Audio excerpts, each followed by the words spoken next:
Hey guys, I wish that I was making this video a little higher quality. I cannot find my filming camera. I can't find a piece that hooks onto my tripod.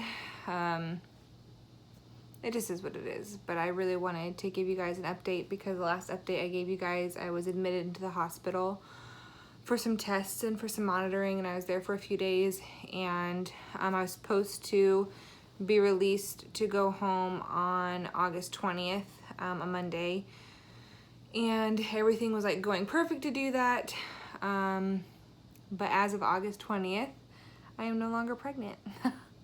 I will back up and give you guys the whole story about everything that happened from day one. So I believe it was the 16th of August. I think so. 16th of August was a Thursday. Me and Sean, we were going into my OB just for my appointment, and then we had a 32-week ultrasound. I kind of pushed for that ultrasound because I knew that I had new insurance and they hadn't covered an ultrasound, and I honestly only ever had really one, which was my 20-week, and I wanted to see her again selfishly. So I was going to do that, and then the next day I was going to fly home for my baby shower. Well, I got there, my blood pressure was a little high.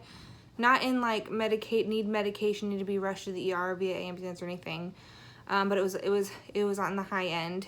They did find protein in my urine, and then during the ultrasound, baby was small.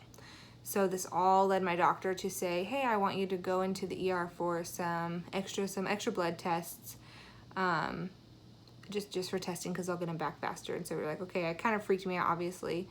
So we went in and we walked into labor and delivery, and we get admitted right away before they even ran any tests. So I was like, like we were kind of freaked out. And then Sean was like super protective of me, like, does she need an IV? Does she really need another ultrasound? We just had one, and like all this kind of stuff. So baby girl was running, or she was running small by 2 weeks.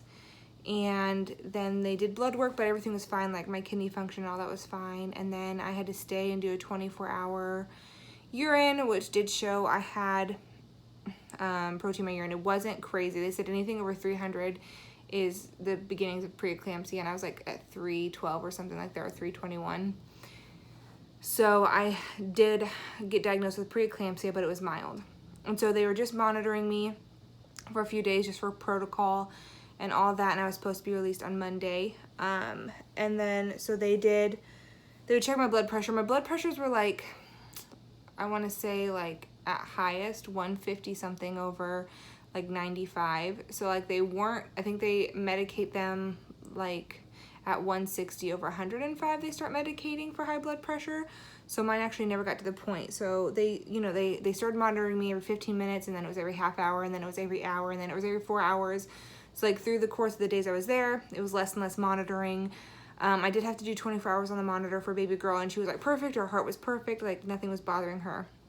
And then, sorry if this is TMI, but on Monday I was like, man, I'm just so constipated. Like I have bad gasp cramps, and they really hurt. And then baby girl's heart started dipping.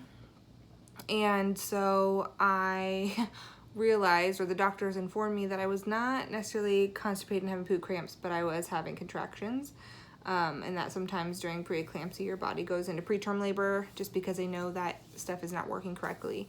And so I was at the beginning stages of like basically labor, and so I was having contractions, and baby girl's heart couldn't even handle the mild contractions, so her heart rate kept dropping after I had a contraction. So they monitored me for a little bit, and then they said, hey, the doctor just wants to come in and talk to you. I should have known. No doctor comes in the middle of the night. It was like 10 o'clock at night. I was like, no doctor comes in the middle of the night. But I was like so out of it and like so stressed or whatever.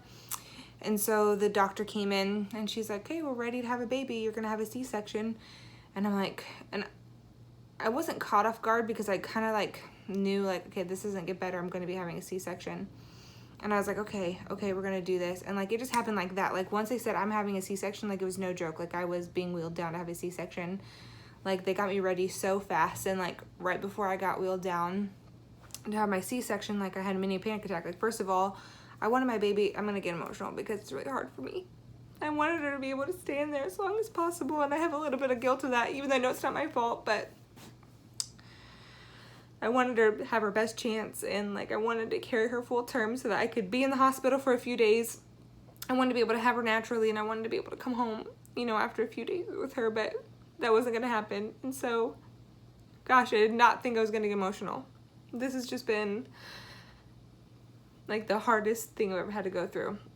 One of them. It's the hardest year I've ever had to go through. But anyway, they wheeled me down, and I like had a mini panic attack. Like I didn't want to be cut open. Like I was so scared. I was scared to have the spinal done. Like just so scared. And so anyway, they wheeled me down. I'm having a freaking panic attack. But I got through it, and it wasn't that bad. It wasn't that bad at all. The spinal was nothing.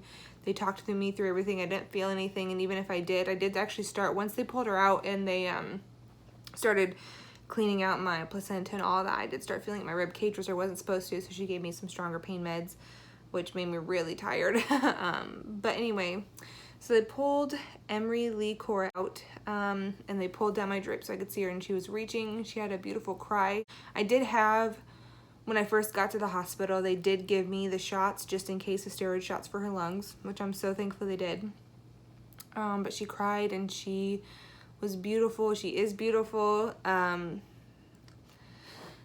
Oh, sorry, I'm trying to get over my emotions. So she has been in the NICU for over 2 weeks now, and we don't know when she's gonna get to come home. She only needed a little bit of oxygen, and she came completely off that. She could breathe completely on her own just fine. Has been at 100% oxygen since like day one.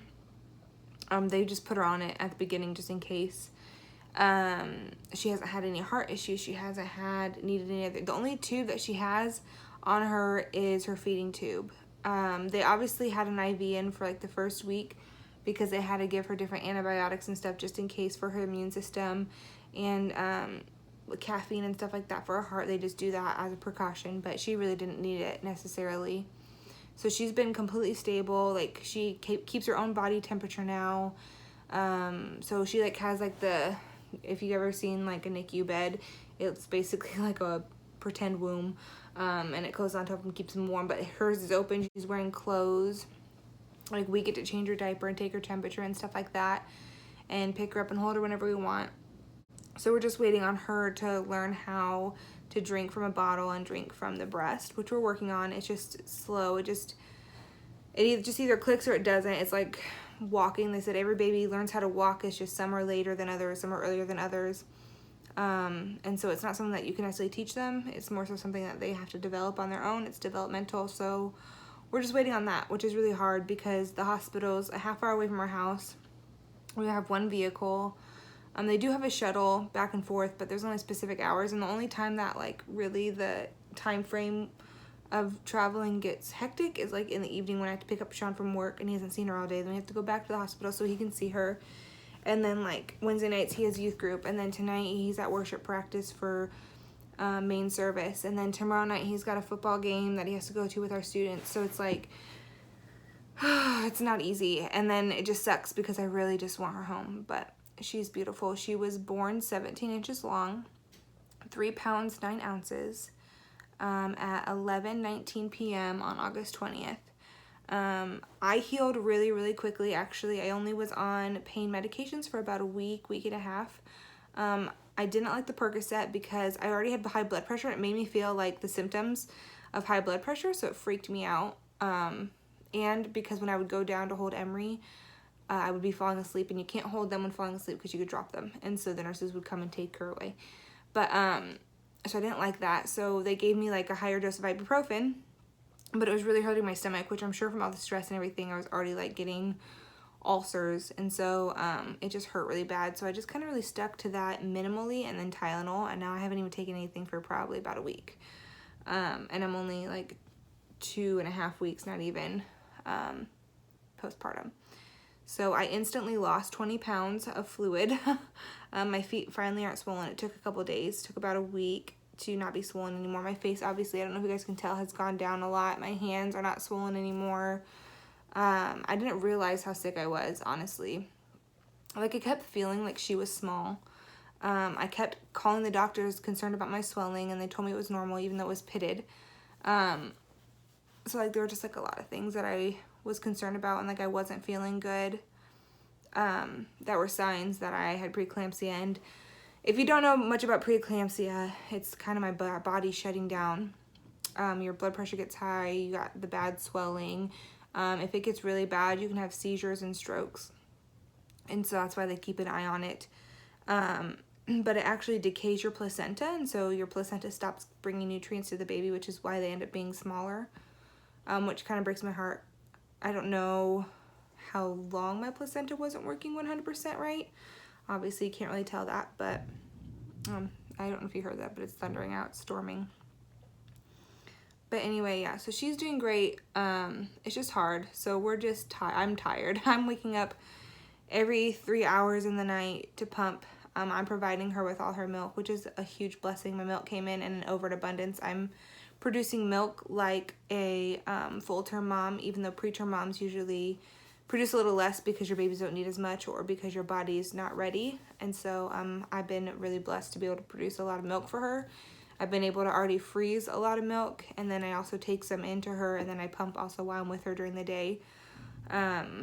So we're living the NICU life, you guys. That's really just what I wanted to update you on.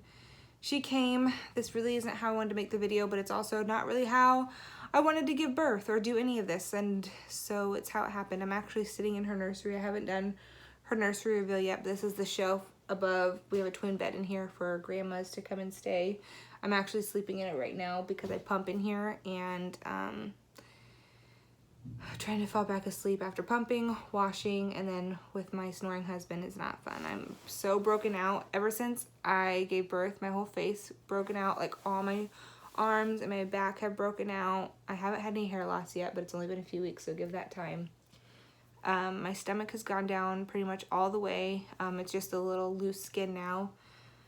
So my postpartum is doing great. Emery's doing great. Like, we are so fortunate and so lucky. I'm just so ready to have her home. I'm so ready to just be with her 24/7, and I'm ready to not have to drive back and forth from the hospital. And I'm ready just to get her immune system up so I can actually go do stuff with her and show her off, because it's probably going to be a couple months before I can even take her anywhere. But yeah, this is one of my favorite parts of the nursery. So it's a shelf above this bed, and it has a picture of me, which I'll post here. It has a picture of me kissing her as she got brought over to me after she came out, and then a picture of my husband cutting the umbilical cord. But I love you guys. Thank you for your patience. It's been very hectic for me to try and sit down and make a video. Just wanted to share that with you guys. I love you all. Thank you for being patient. I know a lot of you follow me on Instagram, so you do already know that I gave birth. But if you don't follow me on Instagram, I post so many pictures of her on there. I'll post that right here where you guys can go follow that. All right, well, I love you guys. Leave a comment. Give me a thumbs up. Give me your prayers. We'll take them. This is like so difficult to be walking through. I'm tired. I'm one tired mama, but I'm blessed because she's amazing, and I'm just so in love, and Sean is so in love. So sorry, I'm not lying when I say I'm really tired. I really am. I'm exhausted, but I'm gonna go take a shower and put the milk that I just pumped in the freezer and watch The Office before I have to pump again. All right, bye guys. My little mouth breather.